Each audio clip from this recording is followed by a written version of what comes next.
Shalom kekasih-kekasih Tuhan, selamat pagi. Saudaraku sekalian, tidak semua kesukaran, persoalan, pergumulan, dan penderitaan yang terjadi di dalam hidup kita menjadi sarana Tuhan untuk membentuk kehidupan kita. Karena tidak semua persoalan, pergumulan, kesukaran, dan penderitaan itu terjadi karena diizinkan oleh Tuhan, terjadi karena Tuhan yang merancangkannya terjadi di dalam hidup kita.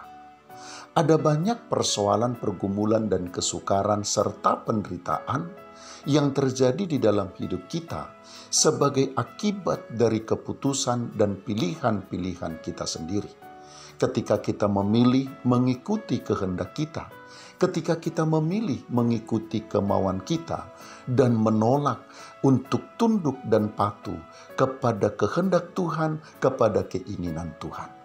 Itu sebabnya kekasih-kekasih Tuhan, atas apa yang terjadi di dalam hidup kita, kita tidak boleh serta-merta mencurigai Tuhan seolah-olah Tuhanlah yang menjadi penyebab segala sesuatu terjadi di dalam hidup kita.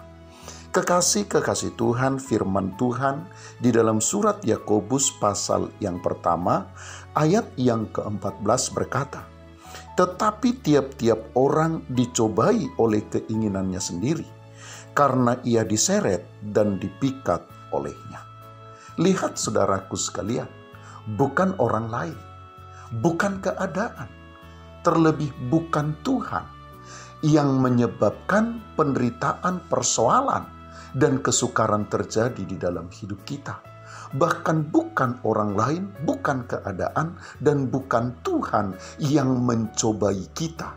Tetapi kita sendirilah yang mencobai diri kita sendiri dan yang seringkali membawa diri kita kepada pencobaan, kepada kesukaran dan penderitaan.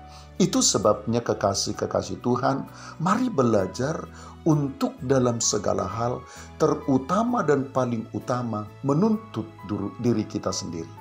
Kita menuntut diri kita berubah. Kita menuntut diri kita mengalami pembaharuan. Kita tidak perlu menuntut Tuhan mengubah keadaan kita. Karena kalau kita tuntut diri kita berubah, maka keadaan kita berubah. Dan perlakuan Tuhan pun atas kehidupan kita akan kita rasakan berubah.